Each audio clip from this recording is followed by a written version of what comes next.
नमस्ते दोस्तों, स्वागत करती हूँ अपने YouTube चैनल पर। आज का वीडियो है हिंदी। इसमें हम देखेंगे आज गद्यांश को। आइए देखते हैं। आज उसके गद्यांश पढ़ेंगे, फिर उसके बाद कुछ उसके क्वेश्चंस को सॉल्व करेंगे। तो पहला गद्यांश है, जिन महापुरुषों ने भारतीय समाज की दुर्व्यवस्था एवं गलत नीतियों को दूर करने में अपने जीवन के अमूल्य क्षणों का सदुपयोग किया, उनमें राजा राम मोहन राय का नाम प्रमुख है। उन्होंने सती प्रथा और बाल विवाह जैसी कुरीतियों को बंद कराने का आंदोलन चलाया, जो आगे चलकर सफल हुआ। वे नए भारत के पिता के नाम से हमारे देश में लब्ध प्रतिष्ठ थे। राम मोहन राय ने समाज की कुरीतियों को हटाने के लिए पुस्तकें लिखी, लेख लिखे और निर्भय होकर बुराइयों का भंडाफोड़ किया। उन्होंने ब्रह्म समाज की स्थापना की। उनके चलते बंगाल के हिंदू नवयुवक समझने लगे कि हिंदू ठोस हैं और ढोंगियों ने उनमें बुराइयां फैला रखी हैं। राम मोहन राय के समय बंगाल में अंग्रेजी शासन था। उन्होंने शासन की ओर से ऐसे कानून बनवाने की कोशिशें की जिनमें भारतवासियों से फैली बुराइयां दूर हों। उन्होंने देखा कि अंग्रेजी सरकार हुकूमत के लिए अंग्रेजी में कागज पत्र लिखती है, कानून की किताबें अंग्रेजी में लिखी जाती हैं। भारत के लोग अंग्रेजी पढ़ना लिखना नहीं जानते हैं और इसलिए सिर्फ चपरासी ही बनाए जाते हैं। उस समय अंग्रेज नहीं चाहते थे कि भारतीय अंग्रेजी पढ़ें। उनको डर था अंग्रेजी पढ़ जाने से वे हुकूमत में टांग अड़ाएंगे और अंग्रेजों की पोल खुल जाएगी। राम मोहन राय अंग्रेजों की चाल समझ गए थे। उन्होंने आंदोलन किया। 2-4 अंग्रेजों ने भी उनका समर्थन किया। लाचार होकर अंग्रेजी सरकार ने भारतीयों को अंग्रेजी पढ़ाने के लिए शिक्षा विभाग खोला। इसके अब देखते हैं क्वेश्चंस को, फिर उसके बाद इसके हम क्वेश्चन पढ़ेंगे या फिर सॉल्व करेंगे। क्वेश्चन आंसर देखेंगे। पहला क्वेश्चन है, सती प्रथा और बाल विवाह राम मोहन राय के जमाने में क्या थी? प्रथाएं थी। बी ऑप्शन है कुरीतियां, सी ऑप्शन है संस्कार, डी ऑप्शन है रीतियां। तो सती प्रथा और बाल विवाह जो था वो क्या था? राम मोहन राय के जमाने में क्या था, इसको हम देख रहे हैं गद्यांश में। उन्होंने सती प्रथा और बाल विवाह जैसी कुरीतियों को बंद कराने का आंदोलन चलाया था। यहाँ पे क्या है, पहले क्या था, ये सती प्रथा और बाल विवाह जो थे उनको प्रथा माना जाता था। फिर उसके बाद जब राम मोहन राय को उनको पता चला तब उन्होंने उसको कुरीतियां एक माना। फिर उसके बाद उन्होंने आंदोलन चलाया था। इसमें क्या कहेंगे हम, सती जो और प्रथा जो थी और जो बाल विवाह थी वो पहले के जमाने में एक प्रथा बना दी गई थी। इसलिए इसका आंसर हो जाएगा हमारा ए। सती प्रथा और बाल विवाह राम मोहन राय के जमाने में प्रथाएं थी, इसलिए इसका ऑप्शन हमारा ए हो जाएगा। फिर बाद में उन्होंने कुरीतियां उसको मान लिया था। अब सेकंड क्वेश्चन हम देखते हैं, राम मोहन राय ने किस समाज को स्थापित किया था? वैष्णव समाज को, आर्य समाज को, हिंदू समाज को, ब्रह्म समाज को? तो राम मोहन राय सभी को पता है कि ये ब्रह्म समाज से जुड़े हुए थे, इन्होंने ही इसको स्थापित किया था और गद्यांश में भी दिया हुआ है। थर्ड क्वेश्चन है, हुकूमत के लिए अंग्रेजी सरकार कागज पत्र किस भाषा में लिखती थी? ए ऑप्शन है लैटिन, बी ऑप्शन है संस्कृत, सी ऑप्शन है अंग्रेजी और डी ऑप्शन है हिंदी। तो अंग्रेजी सरकार थी तो वो हमेशा ही अंग्रेजी में लिखती थी, जिससे कि जो अपने देश के जो लोग थे वो ना पढ़ पाए। फोर्थ क्वेश्चन है, राम मोहन राय के समय भारतीय किस नौकरी में लिए जाते थे? पहला ऑप्शन है किरानी, सेकंड ऑप्शन है चपरासी, सी ऑप्शन है सिपाही, डी ऑप्शन है दरोगा। लेकिन जब भारतीय पढ़ाए ही नहीं जाते थे, उन्हें हिंदी इंग्लिश भी नहीं आती थी, ज़्यादा हिंदी भी नहीं आती थी, तो क्या करते थे, उनको चपरासी ही बनाया जाता था। ये देखिए लिखा हुआ है, भारत के लोग अंग्रेजी पढ़ना लिखना नहीं जानते और इसलिए सिर्फ चपरासी ही बनाए जाते हैं। उस समय अंग्रेज नहीं चाहते थे कि भारतीय अंग्रेजी पढ़ें। जब वो पढ़ना लिखना नहीं जानते थे तो भारतीयों को सिर्फ चपरासी ही बनाया जाता था। इसलिए इसका ऑप्शन क्या होगा, किस नौकरी में लिए जाते थे, तो भारतीयों को सिर्फ चपरासी की नौकरी में ही रखा जाता था। अब हम देखते हैं नेक्स्ट गद्यांश को। स्वामी दयानंद सरस्वती का जन्म गुजरात में 1824 ईस्वी में हुआ था।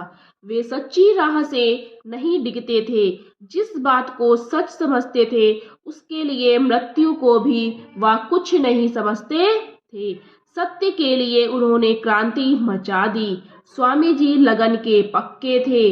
बीहड़ जंगलों में बिना राह की राह तय कर स्वामी जी लगन के पक्के थे। बीहड़ जंगलों में बिना राह की तय कर और वनैले पशुओं से मुठभेड़ करते हुए वे नर्मदा का उद्गम देख आए थे और बदिकाश्रम से घूम फिर आए थे। सर सैयद अहमद ने एक बार इस बात पर शक प्रकट किया कि हवन से वायु शुद्ध हो सकती है। इस पर स्वामी जी चुप रहे। किसी दूसरे दिन फिर सर अहमद उनसे मिलने आए। स्वामी जी ने पूछा, आपके यहाँ कितने आदमी रोज खाते हैं और उनके लिए कितनी दाल रोज पकती है?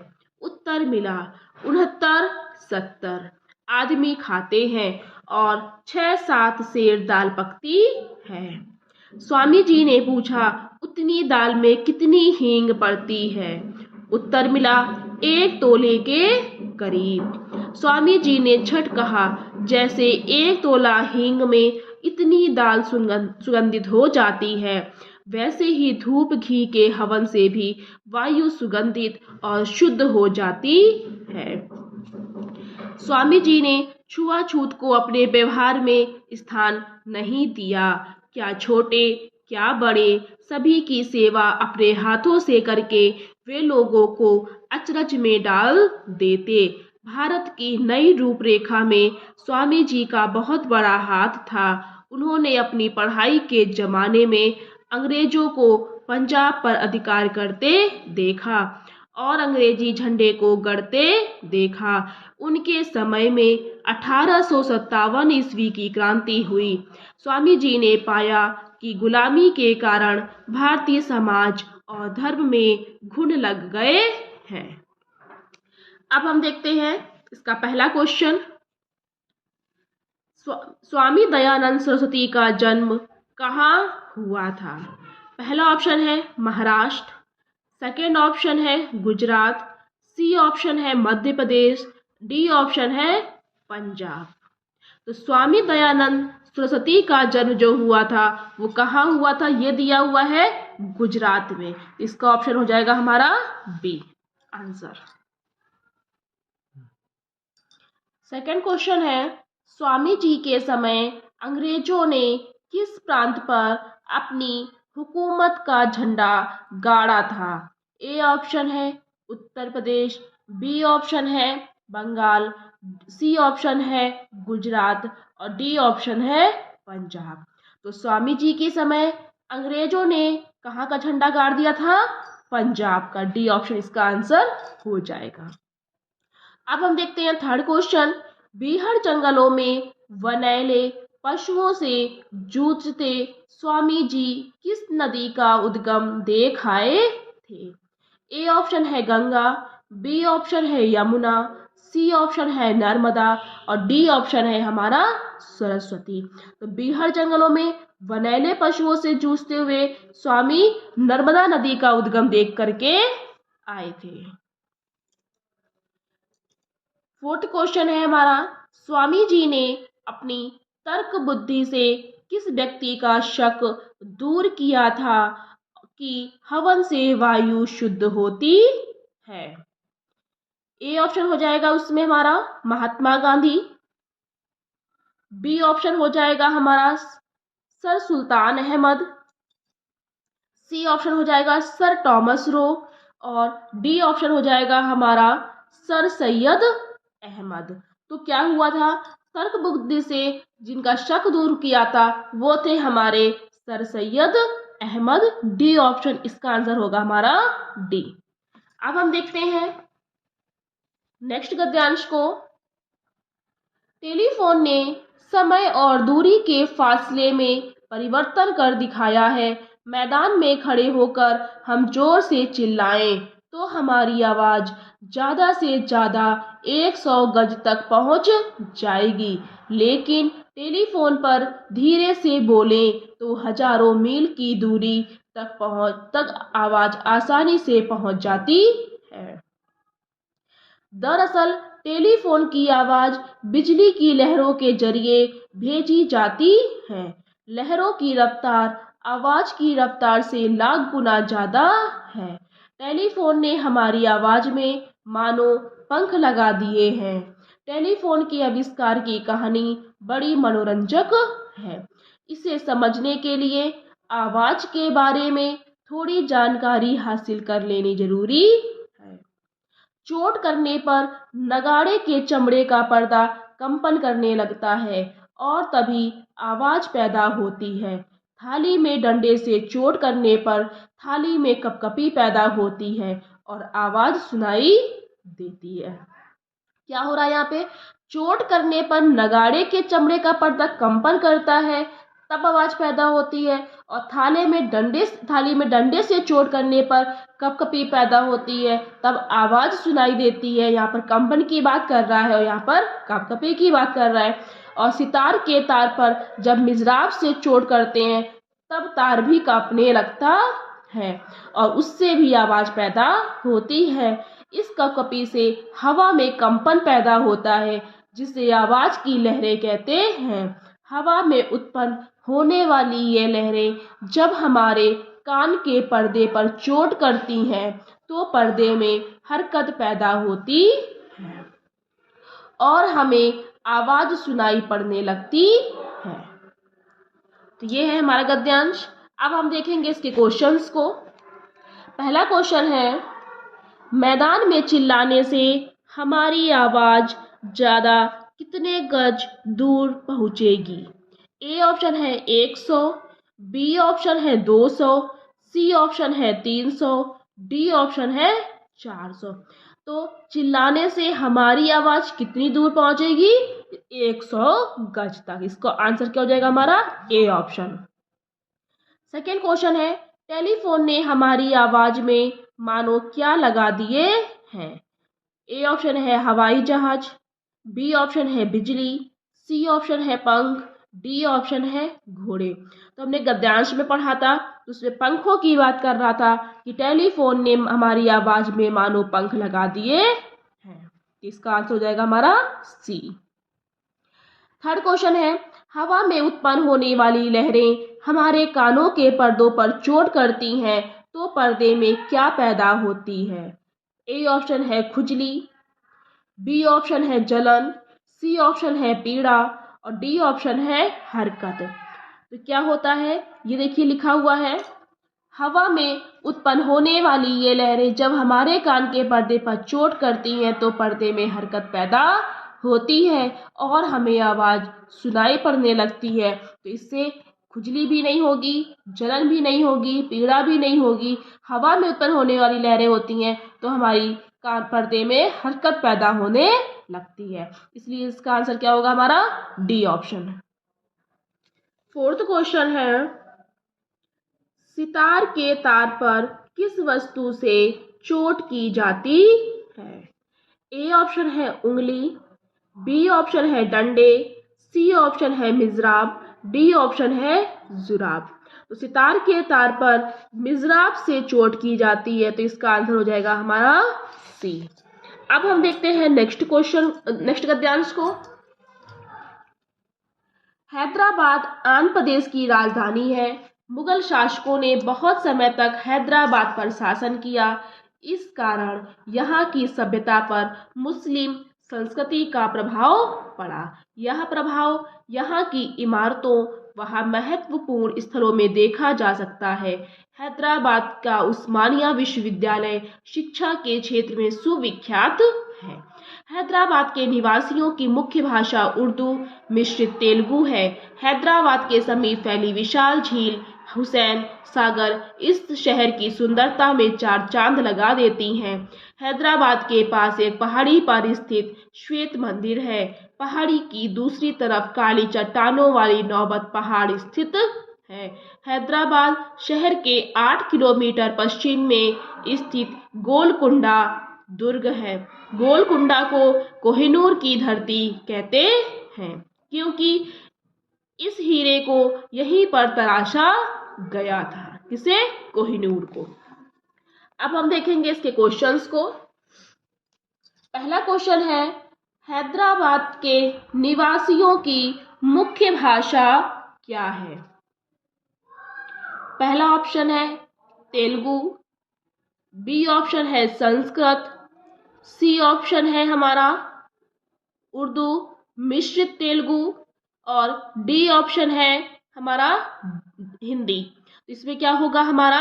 यहाँ की जो भाषा है उर्दू मिश्रित तेलुगु है। देखिए ये दिया हुआ है, हैदराबाद के निवासियों की मुख्य भाषा उर्दू मिश्रित तेलुगु है, इसलिए इसका आंसर हो जाएगा हमारा सी। सेकेंड क्वेश्चन हम देखेंगे, मुस्लिम संस्कृति का प्रभाव गोलकुंडा में देखा जा सकता है। बी ऑप्शन है हुसैन सागर झील में देखा जा सकता है।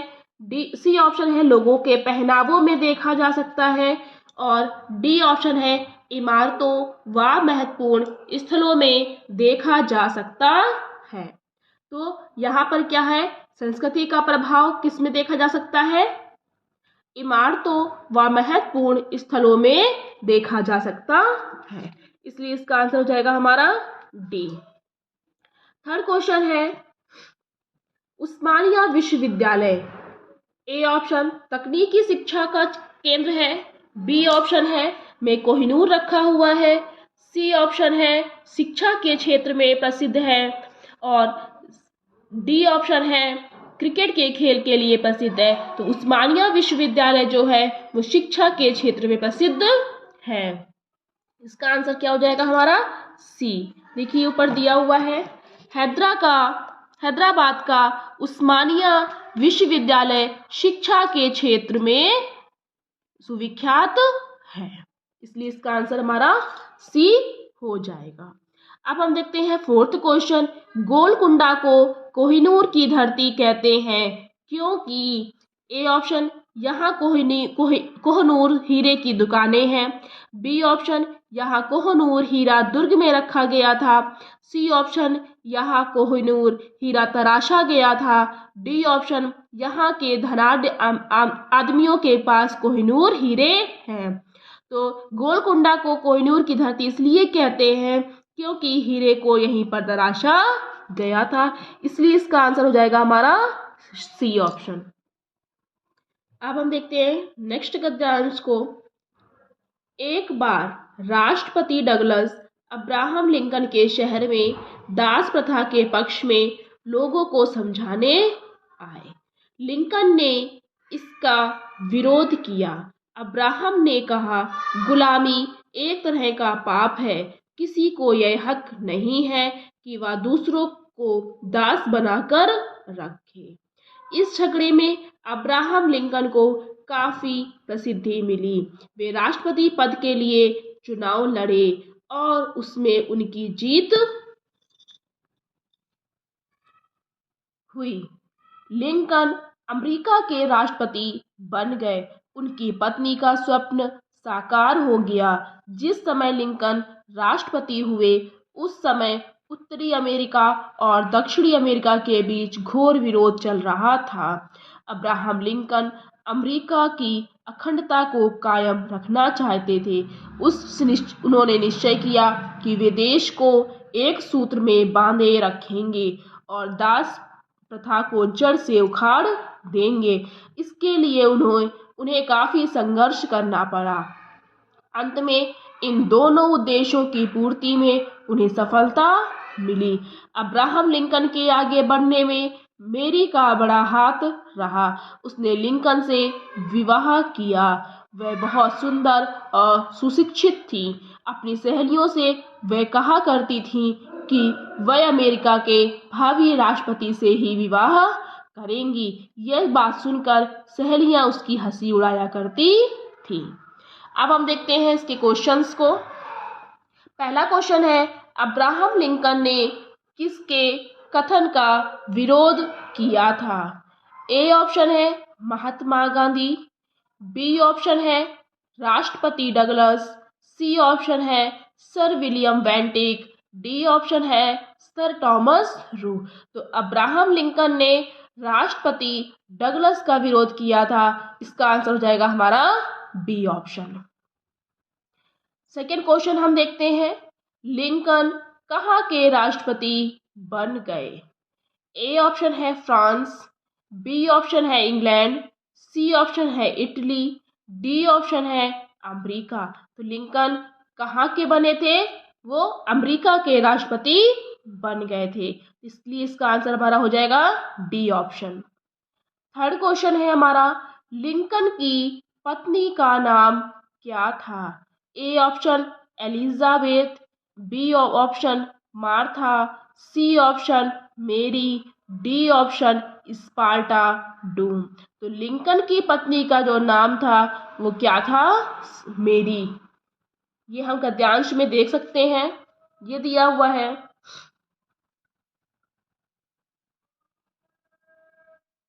अब्राहम लिंकन के आगे बढ़ने में मेरी का बड़ा हाथ रहा। उसने लिंकन से विवाह किया था। इसलिए इसका आंसर क्या हो जाएगा हमारा?